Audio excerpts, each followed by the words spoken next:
Hello everyone, welcome to Amigos IAS. This is Adnan. In today's current affairs segment, we'll be discussing National Judicial Data Grid. This is in news because the Chief Justice of India, Chandrachud, has announced that even Supreme Court is going to be a part of the Judicial Data Grid. Earlier, it was not a part of this. District courts, taluka courts, and the other high courts were a part of this grid. So, it is a very important announcement because it enhances the transparency and accountability of even Supreme Court. So, what is this data grid about? Let us try to understand. It is nothing but a database. As you can see, the key word we have to understand here is this particular data grid is nothing but a database of what? Of orders, judgments, and case details of 18,735 district and subordinate courts and high courts. Now, even Supreme Court will also be added to this particular grid. This is coming under the platform of eCourts project. So before I proceed ahead, I should at first tell you what is this eCourts project. As we know, e-governance platforms are very good to enhance the transparency and to bring citizen-centric governance. So as a part of National e-governance program,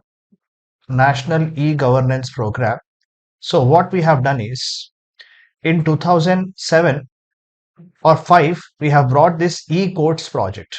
eCourts project has been brought in 2005. It has been under implementation since 2007. And that was the first phase of eCourts project. And this phase has gone on till 2015. And after that, we have ended this and second phase started. And till 2023, third phase of this eCourts mission mode is going on. Cabinet mission plan recently cleared. Of course, we are yet to start this. Cabinet has cleared the proposal with an outlay of more than 7,000 crores that we are going to start this third phase of this eCourts project. Now, this eCourts project is a part of National E-Governance Plan and under the broader policy of National Policy and Action Plan for introducing information communication technology in the Indian judiciary. That was a major aspect here. Okay, so hopefully I will be writing it clearly. So bringing the important information communication technology in the Indian judiciary to enhance the transparency and accountability of judiciary and also to give fast and reliable access to justice. That was the major aim here as a part of this program.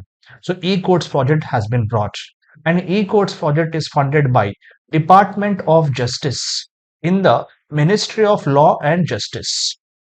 Very important point. Funding is coming from Department of Justice. It is also monitored by the E-Committee of the Supreme Court. So these are some critical points which can be asked in the MCQs in the prelims exam. E-Committee is there in Supreme Court, which will also monitor this eCourts project, and Department of Justice will be funding this eCourts project.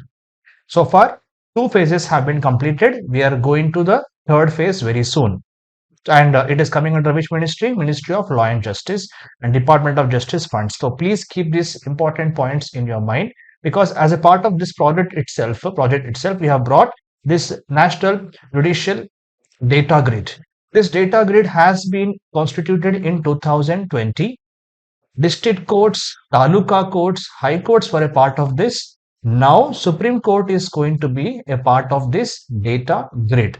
So I hope you got the big picture. Okay, fine. So data, how it is coming, because already 99.3% of India's courts have been given the internet network, and real-time basis what we're going to do is we will get the data from these courts. So grid is like your electricity grid, everything is connected together. So here also what happens is on almost real-time basis, we are going to have this data from district and taluka courts in this particular grid.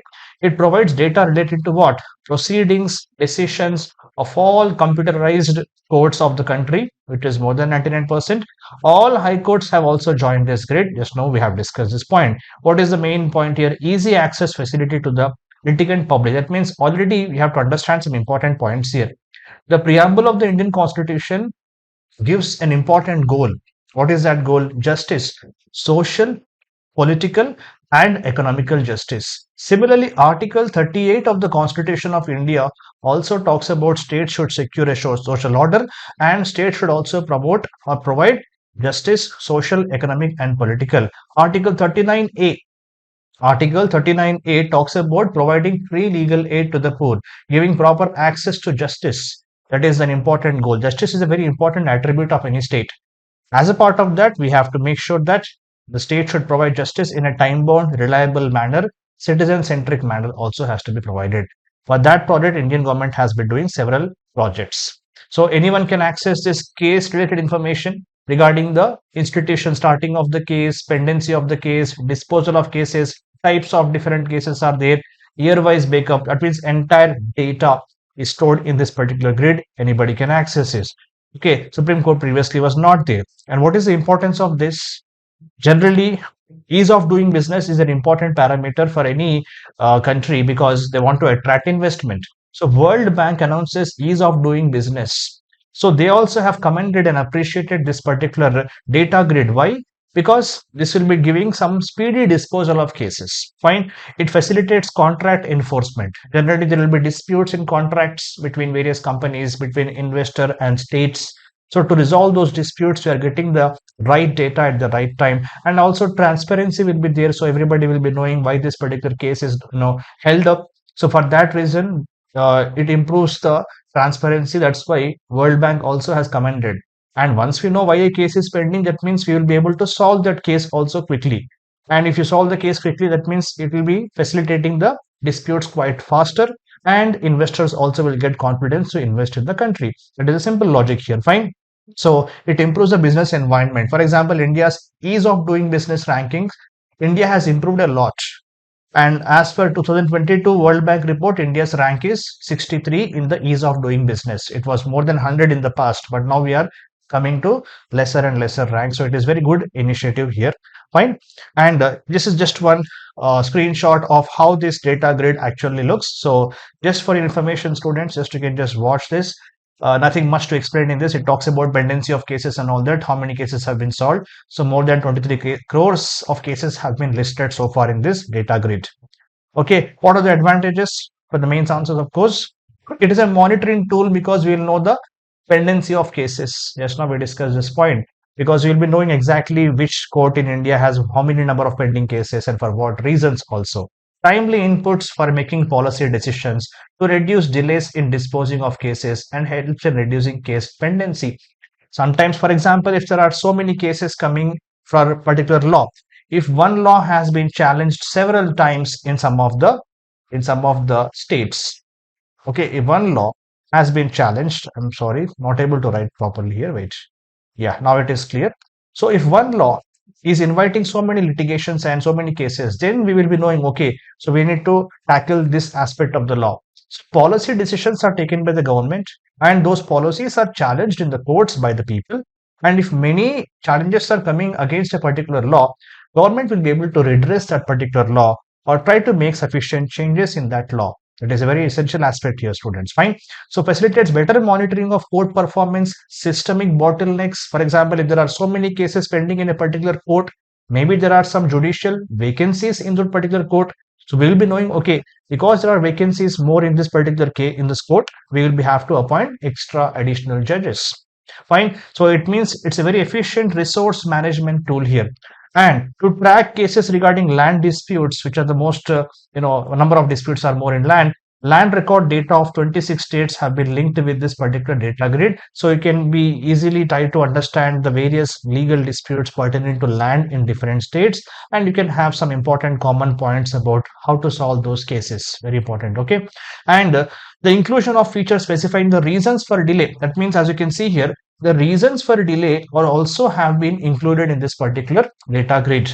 So we can keep proper track on issues which the judiciary faces while adjudicating cases, and also decision makers will take various steps in direction of reducing burgeoning pendency of cases. Just now we discussed this point. So if you know the reasons why a particular case is being there for a long time, you will be able to address the cause as well. Example, for the year 2023, this year, total pendency of Supreme Court cases is around 64,854.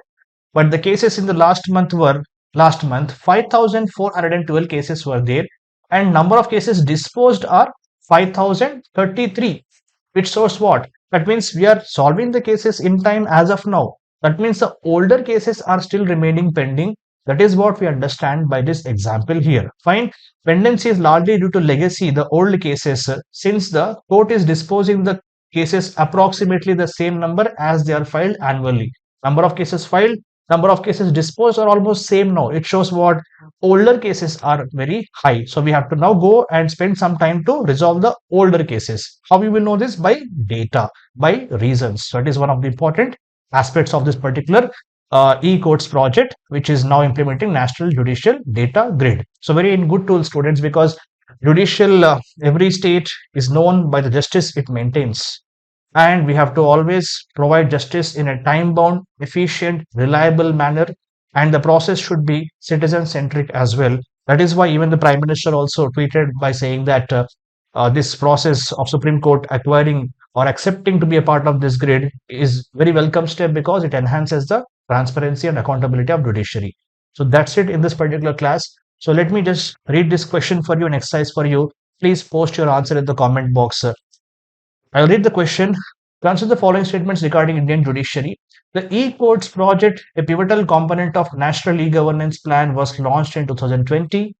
And second statement, India's first e-court was opened at High Court of Judicature or High Court in Hyderabad. So these two are the statements. Please try to answer this. One small thing, there is one body called as, just keep a information about this, National Informatics Center. Okay, this is under MeitY, Ministry of Electronics and Information Technology. This National Informatics Center is a very important component of e-governance plan in India. It's an important e-governance platform. They will be implementing they will be actually providing support, technical support to this particular data grid. National Informatics Center, keep this in mind. And please answer the question in the comment box. I'll be posting my answer as well after checking your answers. So that's it for today's class. I will see you again. Thank you.